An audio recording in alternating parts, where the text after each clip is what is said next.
Hello and welcome back to NoBS. Today we return to talking about the presidential campaigns currently happening here in the United States of America.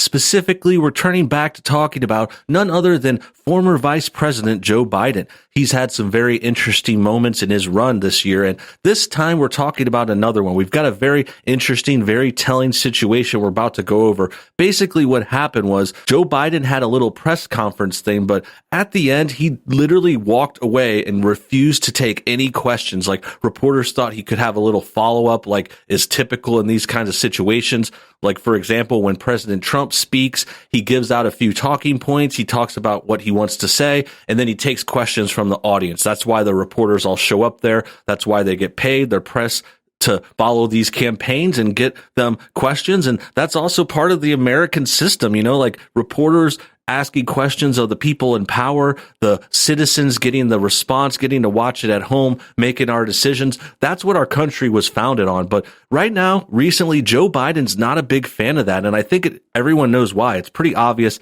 He's losing cognitive functions. He's old. He's getting senile. He can't really have a good memory anymore. He doesn't really remember things sometimes. He forgets what city he's in. He forgot Barack Obama's name before, like his president that he worked for 8 years, lots of crazy stuff like that. So I think this is definitely a play by his campaign. They're telling him, don't take questions, walk away from reporters, don't put your foot in your mouth, just read from the teleprompter, don't go anywhere unless we approve it. That's the Biden message right now. That's the way he's going. He can't handle himself. He's got a lot of handlers kind of shuffling him along. That's why he's also hiding in his basement. He doesn't make a lot of public appearances anymore. Like, he's been doing virtual town halls. He announced he's not even doing rallies this year. So this is all going together and resulting in this really bad look for him. And, I think it's just funny that he's still going along and still supposedly leading in the polls despite being this kind of closeted guy. But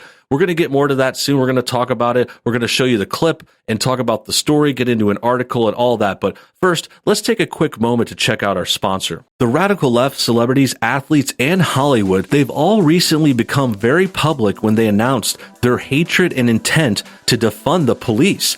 This has caused rampant violence and spikes in crime across the country, and it's really sad to see these heroes be attacked like this. To combat this situation and show our support for these protectors in blue, Brave Patriot is now doing a giveaway of their very popular and high-quality pro-police coin. For now, Brave Patriot has decided to give the coins away for free, only for you guys in the NoBS audience. So you could get this free coin now. All you have to do is pay for the shipping, but it's only guaranteed to be free while supplies last. So make sure you hurry up and click our exclusive link below. Thanks for your time, and now back to the show. Great, now that that's out of the way, let's start off by taking a look at the video. This tweet from Aaron has more details. It says, Joe Biden refuses to take questions from reporters. Biden's handlers seem to have him well trained to hurry off stage before he says anything off script. That sounds about right to me. That sounds like part of their strategy now, but let's go ahead and take a look for ourselves. Thank you for listening. I look forward to having your questions at another time, but I'm off to another event. Thank you, Principal. Thank you for having us here. Appreciate it very, very much. Thank you, Senator.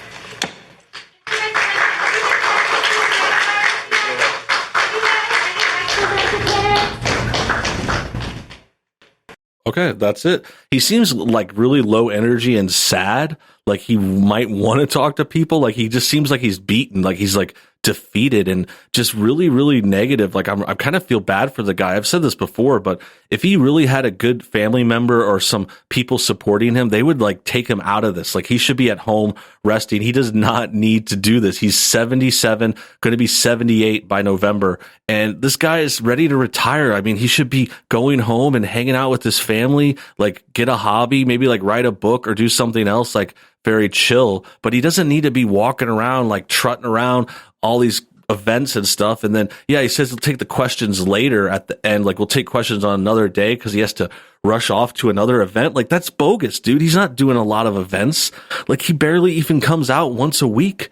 So obviously they're having a strategy here. Obviously he's refusing to speak because it's just going to hurt him. I mean, his chance right now, his best chance is to just go with the flow and hope he gets a lot of votes from people that just hate Trump.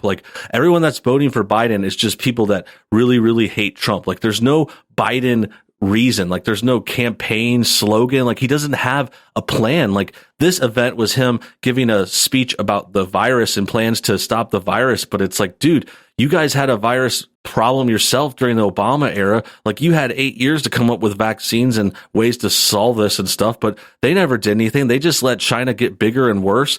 Biden is friends with China. He has investments there and his family works there and his Hunter Biden controversy was all there. Like this guy is buddying up with the people that started the virus. And now he wants to like, oh, I'm going to help you fix it. It's like, dude, you're part of the problem. You don't have a plan. You're not going to do any better than what we're doing now. You don't even know how to answer questions. Like, really? Like, can you guys imagine if Trump did this? Like, if Trump didn't take questions and walked away, like they already call him out for that all the time. Like they say he doesn't take enough questions or he doesn't take the right questions or he doesn't answer them right. But for Biden, I mean, he just gets away with it. It's ridiculous. It's totally insane.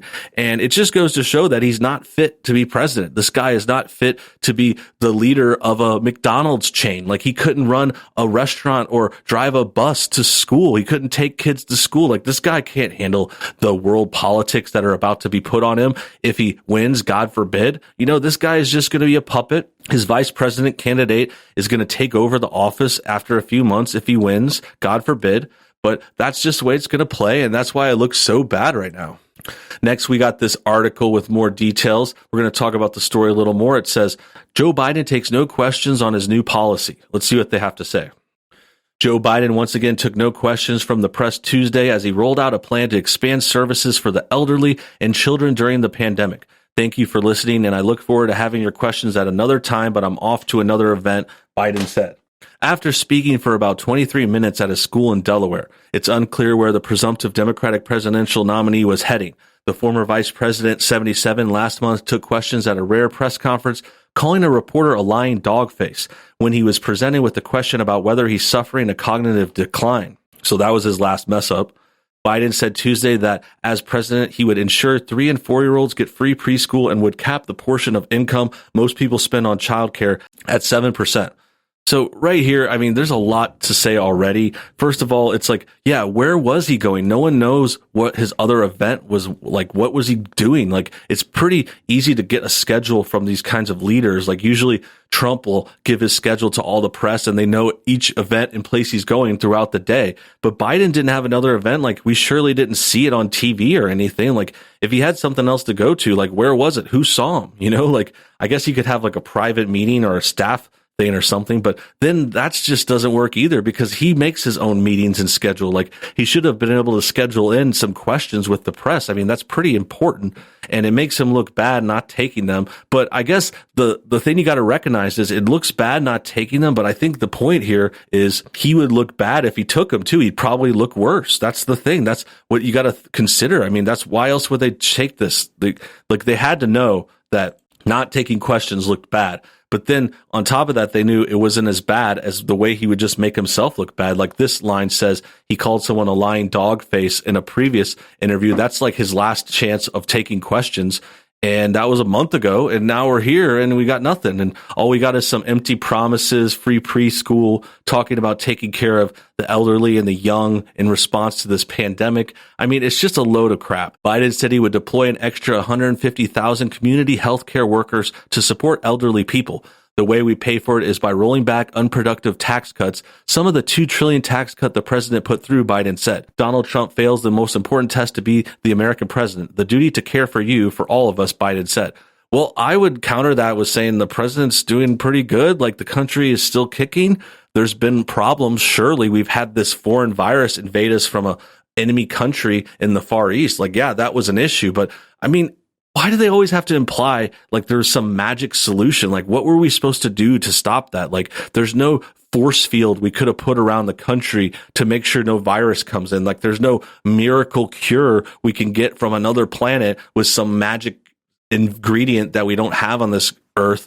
And like, you know, they act like they're in some kind of superhero movie or something like, oh, there's just some quick fix. Like all we need is a flux capacitor and we could have stopped this thing. It's like, no, things are messy in the real world. President Trump's cleaning it up. You know, he's like a janitor for our country. I mean, not really. He's a respectful, honorable leader, but I'm saying he's a cleanup guy. He's like a janitor in that he has to clean up messes. He's always called in when something happens. Like Whenever President Bush had to deal with that hurricane, another president has to deal with, say, an earthquake that hurt a city or some other natural disaster. Now, this disaster isn't necessarily all natural. This pandemic, again, came from a foreign adversary and their bad handling of their situation first. But the point is, yeah, these presidents, they have to clean up messes. And whenever Biden acts like he could do better, it's like, no, dude, you can't even take questions from the audience.